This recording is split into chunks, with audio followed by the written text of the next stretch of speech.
As another month draws to a close, take a moment to pause and reflect. How have you lived these past weeks? Have you moved through your days with energy and purpose? Or have you felt weighed down by fatigue, uncertainty, and moments of loneliness? Perhaps you have experienced both. The surges of courage and progress, and the quieter, harder times when your spirit falters.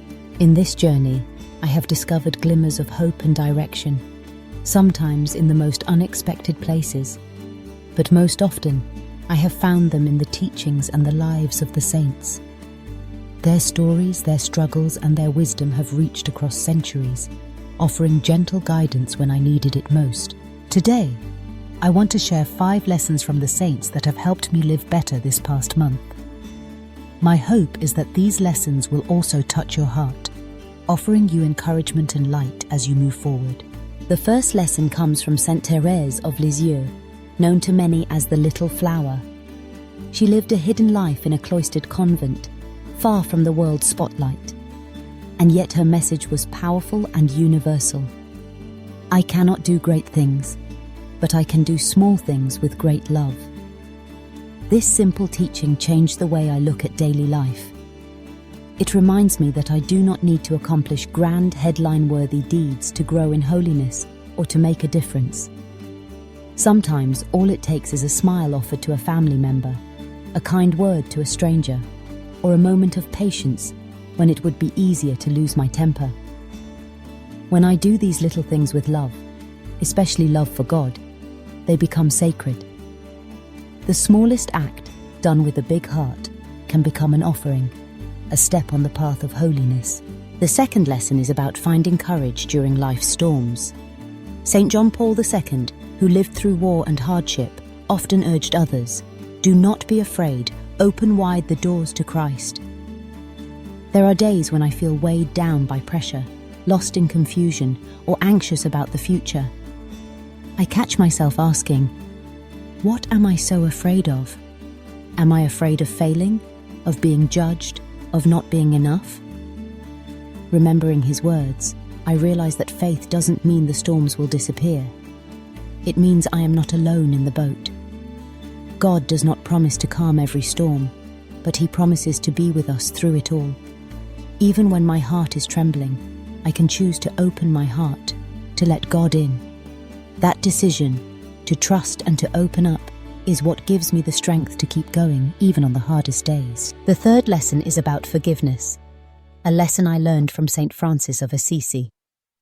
Born into wealth, he gave up everything to follow Christ in poverty and simplicity. St. Francis once said, "I found peace when I surrendered my right to justice and embraced mercy." Recently, someone hurt me deeply, and I carried that pain for days. I thought that holding on to anger would protect me, but instead, it only made me feel trapped and heavy. From St. Francis, I learned that forgiveness is not about the other person deserving it. Forgiveness is about freeing myself from the prison of resentment.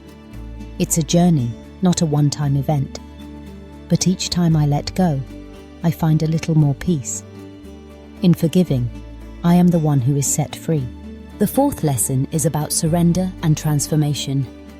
St. Augustine's life was marked by turmoil, searching, and longing for meaning in things that never truly satisfied. Pleasure, fame, success.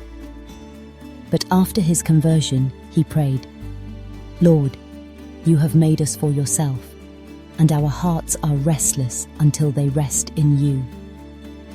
These words struck a chord deep within me.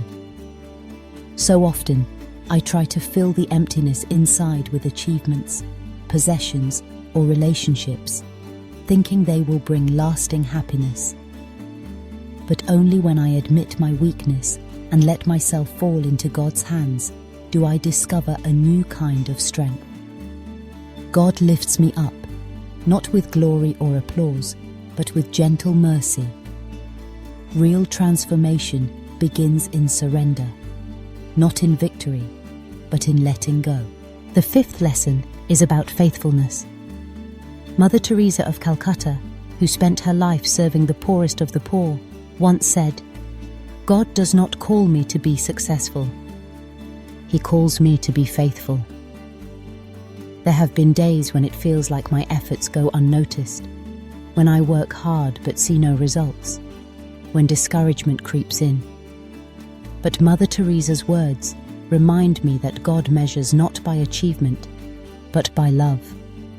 Every moment I remain faithful, even when no one is watching, is precious in God's eyes. Faithfulness, not perfection or success, is the true goal. To keep showing up, to keep loving, to keep trying. That is what matters most. As I gather these 5 lessons, I carry them like small lamps in a world that can sometimes feel chaotic and overwhelming. Love in little things. Do not be afraid to open your heart to God. Forgive so you can walk free. Surrender so you can be transformed. Be faithful even when the road is hard. These are not just lofty ideals. They are practical reminders for everyday life.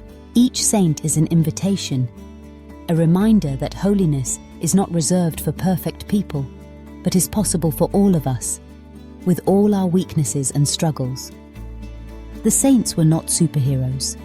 They were ordinary people, made extraordinary by grace, by their willingness to say yes to God again and again, through joy and through trial. As you step into a new month, you do not need to change your whole life overnight. Perhaps just choose one lesson and try to live it with sincerity.